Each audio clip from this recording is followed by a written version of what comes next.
This is an example of what you can do. This is plywood OSB, and it's got a texture on it. So anytime you see, which OSB is way higher than it should be, but a lot of times OSB is cheaper than drywall. Guess what?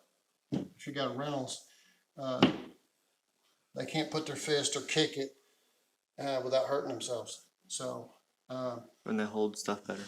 yeah, so if it's cheaper, go ahead and do it with plywood and just learn how to finish butt joints. But this is OSB without being finished, and this is the texture on it. So you can do it that way. And I have lots on my own rentals. I kind of, when OSB was cheaper than drywall, a lot cheaper. I think OSB was like 8, and drywall was 9, 10. You know, drywall is going to fall apart, getting water on it, anybody kicks it.